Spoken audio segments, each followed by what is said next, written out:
ሁለት አይነት ኮሙኒኬሽን ነው ያለው ትዳር ውስጥ። የማይመለከታትን ነገር አታውራት፣ በዝባዝንኬ አትምላት። በቃ አንተ እንደ ወንድ የምትወጣውን ነገር በስሱ ንገራት፣ ችግር ውስጥ አታስገባት።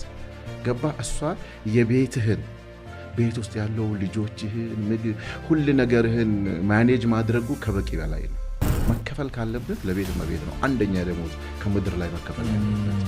አሁን አንዳንድ ሰው ይላል እንዴ መኪና ገዛውላት፣ ቤት አለች፣ ቤት ቀየርኩላት፣ እንዴ ምን ልሆንላት ይላል። ራስህን ስጣት። ምን ነው የሚፈልጉት ሴቶች ግን አሁን እንደው ለማይ ልምድ የሌለን ወንዶች ይላል ፍቅረኛም ሚስት የሌለን ወንዶች የሴቶች ፍላጎት ምንድን ነው? እስቲ እቺን አንተ በማቴሪያል አደልላት። መኪናን በሰጣት መኪናውን ነዳቸው ዘ አንተን ነው የምትፈልገው። መኪናው ውስጥ ወርቁም ውስጥ አንተን ነው የምትፈልገው። you have sister ቶ ትዳርን ቶ ከእህትህ ጋር ወንድና ሴት ስትወራሱ ኮሙኒኬሽን ቋንቋችሁ በጣም አዛኞች ናቸው ሴቶች። በጣም አዛኞች ናቸው። ሲጨክኑ ስለማንዳንዴ እንድንጨክን ስናረጋቸው ነው። ወንድ በጣም የጎዳት ሴት በቃ አለቃ። ሴትም እኮ እንደዚህ እሱ ሌላ ነው ፎቢያ ውስጥ ይገባሉ። የሰው ልጅ ባህሪ ነው። ግን ከዛ ውጪ በደንብ በአግባቡ ከያስካቸው እውነቱን ካስቀመጥክ ግን ህይወትህን መኖር። ምን ነው የሚፈልጉት ሴቶች ግን አሁን እንደው ለማይ ልምድ የሌለን ወንዶች ይላል ፍቅረኛም ሚስት የሌለን ወንዶች የሴቶች ፍላጎት ምንድን ነው? እስቲ እቺን ነገር አንተን በማቴሪያል አደልላት። መኪናን በሰጣት መኪናውን ነዳቸው ዘ አንተን ነው የምትፈልገው። መኪናው ውስጥ ወርቁም ውስጥ አንተን ነው የምትፈልገው። አሁን አንዳንድ ሰው ይላል እንዴ መኪና ገዛውላት፣ ቤት አለች፣ ቤት ቀየርኩላት፣ እንዴ ምን ልሆንላት ይላል። ራስህን ስጣት። ራስን መስጠት አይደል? ጊቭ ሄር አቴንሽን። አዳምጣት፣ ተቻርጋት። ዝም ብለህ ማታ ወንድ ስትሆን ቤት ስትገባ ያኔ ስትጀነጅን በቃ ከሷ መላቀቅ አትፈልግም። ቤት ስትገባ ግን አሁን በዚህ እጅ ቲክቶክ አለ፣ በዚህ እጅ ሪሞት አለ። የወንድ ባህሪ። ስለዚህ ልክ ናታ። ቀልብህም ለልጆች ነው። በቃ ቦታ ስጣት። ሴት ልጅ ካንተ ይሄን ነው የምትፈልገው። አንተነትን ስጣት። አንተን ነው ፈልጋ የመጣችው። ያልገዛህላት የወርቅ አይነት የለም። ወርቁ አይደለም በቃ ወርቁን ራሱ የፈለገችው ለመታየትና ለአቴንሽን ነው። ለማን ነው መዘነጠው? ለአንተ እኮ ነው። ሚስቴ ታምሪያለሽ በላታ። ድሮ እንደምታምር ነግራት ካገባሃት በኋላ ሚውት ላይ አታርጋት። በጣም ሴቶች ደግሞ እድሜያቸው እየጨመረ በሄደ ቁጥር ስፒሪቹዋል ያወይ ካላደረጉ የሆነ የባላቸው አቴንሽን ወደ ወጣት ሴቶች የሚሄድ ይመስላቸዋል። እንዳይሄድ ማድረግም የሷ የቤት ስራ ነው። የሷ የቤት ስራ እስቲ የሷን የቤት ስራ ደግሞ ሉክ ማይ ብራዘር ምን መሰለ፣ ወንድ ልጅ ካገባ በኋላ የዝናብ መጥረጊያ ነው። ቦሌ የዘነበ ዝናብ ፒያሳ የለም። በቃ ቢዚ ነው። አሁን ፈጣሪ አቴንሽኑን እንዲህ ሁለት አድርጎ እሱ ቤቱን ማኖር ፎከሱ ምን መሰለ፣ ለቤቱ እየለፋ መሆኑን ነው የሚያውቀው። የሰውነት አቴንሽኑን ይረሳና እንትኑን አተውት አይደለም። ለምሳሌ ወይ ስብሰባው ያለው ይላል፣ ወይ ደክሞኛል ይላል። ቤት ሲገባ ይሄ የቢሮ አናቱ የነወዘውን እኔ ራሴ ደክሞኛል በእናትሽ ተይኝ ይላል። ከዛ ይጀምረዋል። እሷ ስለሱ መናደዱን በምን ታውቃለች? መላክ አይደለችም። አብራው አልተሰበሰበችም። እዚህ ውስጥ የለችበትም። እነሱ አይረሱ፣ ነፍሴ አይረሱ። ሴቶቹ እነሱ አይረሱ። እነሱ ትናንትና ያልካቸውን ቃል ዛሬም ይፈልጋሉ። ወንድ ልጅ አገባ ማለት ተነፈሰ።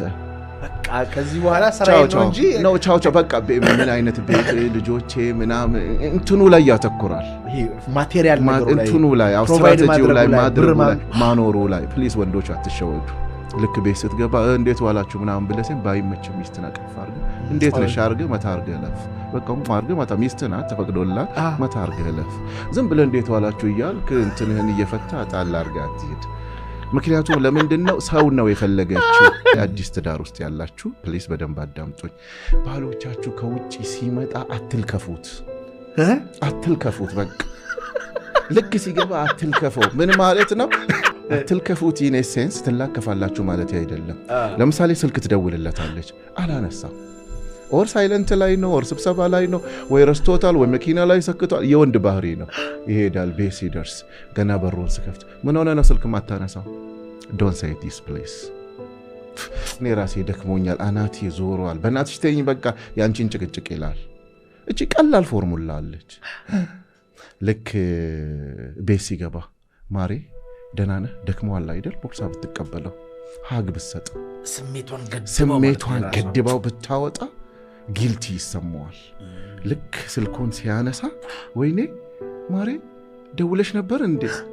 I'm so sorry አናቴ ዞሮ እኮ ነው ይሄ ይሻላችኋል ወይስ ድሮስ አንተ የኔን ስልክ ማንሳት ከተወክ ቆይተሃል ሌላ ሴት አጋያየ ነው ምናምን ማለት በቃ ትክክለኛ ያልሆነ ኔጌቲቭ ኢነርጂ ይመጣል ከዛ በኋላ ሰላማዊው ትዳር እና እንዴት እንደሆነልሽ ትፈልጊያለሽ ከባድ ነገር ትዳርን አያፈርስም ወደፊትም ማወቅ ከባድ ነገር ትዳርን አያፈርስም ምንም ያፈርሳል ለምሳሌ ቤት ቢቃጠል ትዳር አይፈርስም ስልክ አለማንሳት ግን ትዳርን ያፈርሳል ተራ ነገር ብዙዎቻችን ቀልብ ደግሞ እዚህ ቀልባችን እዚህ ጋር ነው ያለው አልተመቻትም እያጠባች ነው ተኝታለች ስልኩ ቻርጅ ላይ ነው በዚህ ሳይድ ደግሞ ስብሰባ ላይ ነው ቻርጅ ጨርሶ ነው አላየው ለሰው ብለ አይደለም ለራስ ሰበብ ሰዎች ብዙ ጊዜ ሰበብ ለሰው ይሰጣሉ አይደለም ለራስ ሰበብ ስጥ ለራስህ ነው ሰበብ መስጠት ያለብህ ለሰው አይደለም በቃ ሚስቴ ያላነሳችው በቃ ቤት ምግብ እያዘጋጀች ነው ወይ ሰው አላየችው በቃ ፖዚቲቭ የሆነ ሰበብ ስጣት ስትገባ ስልክ ባለማንሳት ምክንያት ጭቅጭቅ ውስጥ አትገባም ደክሞ ነው የምትመጣው ወይ ደክሞት ነው የሚመጣው ስለዚህ አሁንም አግባ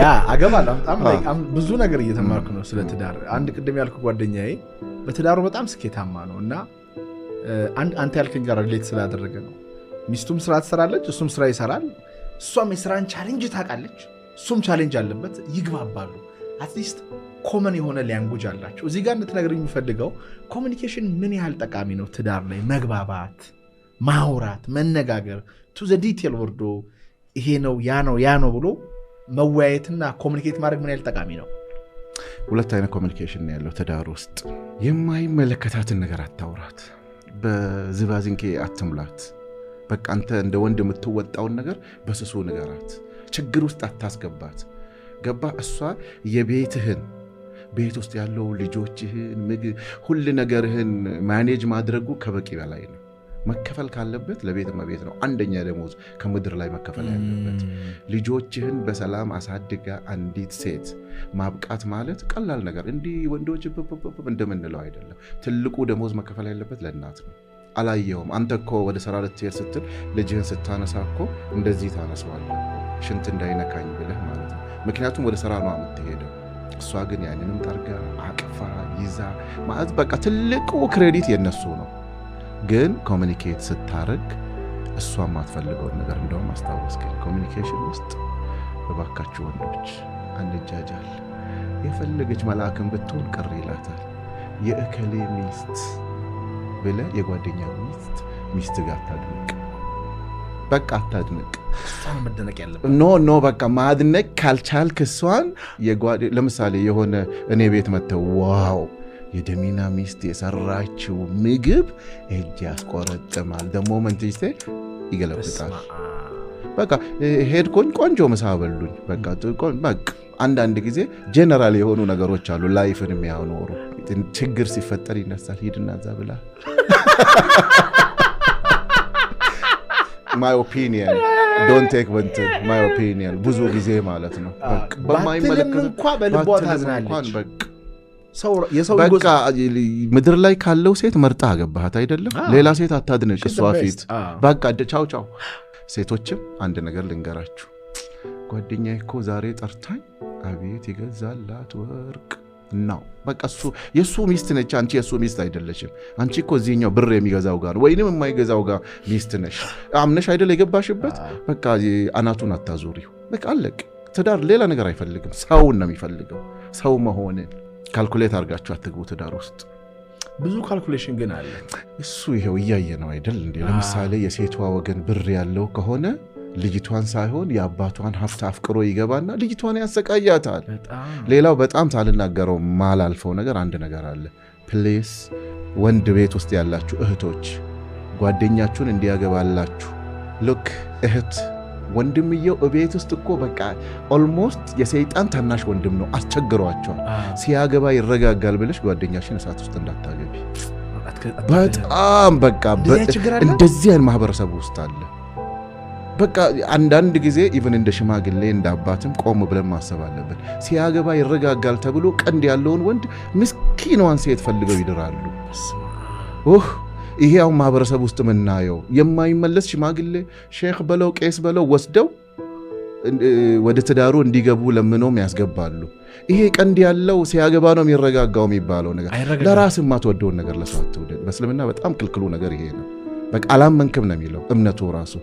ለራስህ የምትወደውን ነገር ለወንድምህ እስካልወደድክ ድረስ አላመንክም፣ ከእምነት ነው የሚያወጣ። ይሄ የክርስትና ሕግ ወርቃማው በሁለቱ ይኸውልህ። አሁን ይሄ ያልተረጋጋውን ይሄ በሱስ በምን የናወዘውን ሲያገባ ነው የሚረጋጋ ብሎ ምስኪኗን ልጅ ወጥቶ እሳት ውስጥ መክተት፣ ይሄ እውነት እኔ ይሄ ፓርቲ ያመኛል። ሌላው እንኳን ይቻቻላል። ስትገባ ከዛ በኋላስ ምን ታርገው? ይሄን ሰው በምን ታረጋጋው? አሁን እሺ ትዳራቸው ላይ ለምሳሌ ችግር ያላቸውባቸው ሰዎች ከምን ይጀምሩ? ለምሳሌ ለሲያውን አዩንና ባልም ተሰማው ሚስትም ተሰማት፣ እንዴት ያስተካክሉት እስቲ? እኔ በእውነት አንዳንዴ በጣም የሚጨንቀኝ ያ ነው። ተሸነፍ አንዱ ሰው አይደል? በቃ ተሸነፍ። እኔ አሁን ለምሳሌ ከሚስቴ ጋር ተጣላሁ አይደለም? በቃ ብሸነፍላት ምን አለ? በቃ ተሸነፍ። ሳታጠፋ ይቅርታ በል። ትዳር ውስጥ ደግሞ ትዳር የሚያቆየው ደግሞ ይቅርታ ነው። ምስጋናና ይቅርታ። ሶሪ ውዴ፣ በቃ እየመረረህ በቃ ውሃ ጠጣበት። ስትፈልግ ተጋጭ ከግርግዳ ጋር ሂድና በቃ ሶሪ በል። ቤት ይረጋጋል። መጥፎ ነገር ነው በጣም ትዳር ውስጥ በተለይ ይኸውልህ ዛሬ ሌላ ነው። ከቤቱ ተጣልቶ የወጣ አለቃ የሥራ መሪ ቤቱን ያምሰዋል፣ ቢሮውን ያምሰዋል። በተለይ ትዳር ውስጥ ያለው ኢነርጂ ይለያል። ከቤት ከሚስት ተለክፈ ስትወጣ ትራፊክ ይገጣል። በቃ እያጉረመረምክ ነው የምትሄደው። ትምህርት ቤት ተማሪዎች ይረፍድባቸዋል ልጆች። ቢሮ ትገባለህ፣ ከጻፊ ጋር ትጣላለህ፣ ከተላላኪ ጋር ኦልሞስት በቃ በተለይ ወንዶች ቢሮ ማመስ ሲጀምሩ እዘኑላቸው ትንሽ ሰዓት በቃ። ስለዚህ ማድረግ ያለብን መሸነፍ። አንድ ቻይናዊ ያውቃለሁ እዚህ ከተማ ውስጥ በጣም ሳክሰስፉል ቢዝነስ የነበረው ሰውዬ ምንድነው የሚያደርገው? ሰራተኞቹ አሉ አይደለ? ትዳራቸው ላይ ነው የሚሰራው። በጣም እንዲዋደዱ፣ በጣም እንዲፋቀሩ ገብተዋል። ስራ ቦታ ላይ ሲበጠበጡ ትዳራቸው ላይ ብጥብጥ እንዳለ እየገባው መጣ። ስለዚህ በካምፓኒው አንድ ላይ እንዲወጡ ያደርጋቸዋል፣ ዲነር ይጋብዛቸዋል። በቃ ገብተዋል። ስራ ቦታው ሲስተካከል ታያል። ምክንያቱም ኢትስ ቬሪ ፓወርፉል የሆነ ነገር ነው፣ ቀላል አይደለም። ኖ በህይወት ውስጥ የሰው ልጅ እኮ ያልተረበሸ ሰውና የተረበሸ ሰው ይታወቃል እኮ። የተረጋጋ ሰዎችን ያቸው አንዳንዱ በቃ ሁሌ ግልፍተኛ ነው፣ ውስጡ ሰላም የለውም። በቃ ሰላም የሌለው ሰው ለአንተም ሰላም አይሰጥ። ሰላም ያለው ሰው ግን ሁሌ ሰላም ነው የሚሰጥ እንጂ ትዳር። አሁን አንዳንድ ሰዎች ሲሰብኩ ትዳር በቃ ትዳር ማለት እንደዚህ ነው። ትዳር በርበሬም ነው፣ ጨውም ነው፣ ዳጣም ነው፣ ወተትም ነው፣ ውሃም ነው። ገባ? ሁሉም ነገር አለ፣ ሁሉም ነገር ነው። ምክንያቱም ትን ስላለ ምግብ አታቆሙ፣ ስላስቀመጠ ደግማት በላም ማለት አይደለም። ትዳር ሁሉ ነገር ያለበት ነው። በቃ ኤክሰርሳይዝ ኦርጋናይዜሽን ነው። ደስ ይላልና በቃ ደስ ይላል አይደል? ትቃጠልበታለህ፣ ትደሰትበታለህ፣ ትዝናናበታለህ። በቃ ብዙ በዛ ላይ ደግሞ ፈጣሪ ልጆች ሲሰጥ ደግሞ በረከት ነው። እሱ ደግሞ ሌላ አዲሽናል ጊፍት ነው። ግን ሳም ሰዎች ልጅ ከወለድኩ በኋላ የባሌ ትኩረት ከኔ በላይ ወደ ልጆቹ ጋር ሄደዋል። አንዳንድ ሰዎች አግብተሃል ስላቸው ሁለት ልጅ አለኝ ይላሉ። ቀጥታ ማለት ነው። ገብተዋል። ከሚስታቸው ይልቅ ልጆቻቸው ላይ ማተኮራለ፣ ከባላቸው ይልቅ ልጆቻቸው ላይ ማተኮራለ። እንደው ትዳር ደስ የሚለው ያስጠላል፣ ግን እሱ እንደው በልጆቼ ነው እንደው የተካስኩት ይባላል። እንዴት ነው የምትለው? ይኸውልህ እኛ በኖርም ውስጥ የታጠርን ሰዎች ስለሆኑ ለምሳሌ ወይ ለቅሶ ሄዳ ወይ ቤተሰብ ጥየቃ የሄደች ሚስት ወይም ባል ምን ይላል? ሚስቱ ናት እኮ የናፈቀችው፣ ልጆቼ ናፈቀኝ ይላል። አልለመደብንም በማህበረሰቡ። ገባ? ግን ያደረገኝ እኮ ስለ ሚስቴ ነው አይደል? ልጆቼ ናፈቁኝ። ይሄ ኖርም ነው። ከዛ ውጪ ምንድነው? አቴንሽን ዳይቨርሽን ነው። እዛ ጋር አቴንሽን ማለት ድሮ ስትገባ በትራስ ትመታታለህ፣ ትጫወታለህ፣ ወይ መክሰስ ይዘህ ትወጣለህ፣ ወይ ምን ታረጋለህ። ልጆች ሲመጡ ግን አዲሽናል ኃላፊነት መጡ። ይዘህ ልትወጣ ትችላለህ፣ ወይ የሚጠባ ልጅ አለ፣ ወይ ምን አለ። ዩ ኮምፕሮማይዝ ማለት ነው። ያ ኮምፕሮማይዜሽን ግን ተናገር። በቃ በግልጽ ነገራት፣ እንደምትወዳት ነገራት፣ እንደምታከብራት ነገራት። ኦር ለምሳሌ ምንም አይደለም የሆነ ብርቱካንም ይሁን ሙዝም ግዛ፣ አብረሃቸው ብላ። ገባ?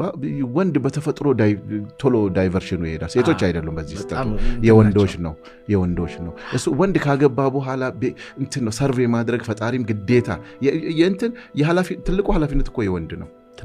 ትዳር ላይ ማኖር አለበት። በቃ አደራውን ተቀብሎ በአግባቡ ማኖር አለበት። ሚስት ማገዝ የለባትም ማለት አይደለም። ስለዚህ ጭንቅላቱ ሁሉ ወደዛ ይሄዳል። ከዛ ሲሄድ ይሄኛውን የአቴንሽኑ ፓርቲ ይረሳዋል።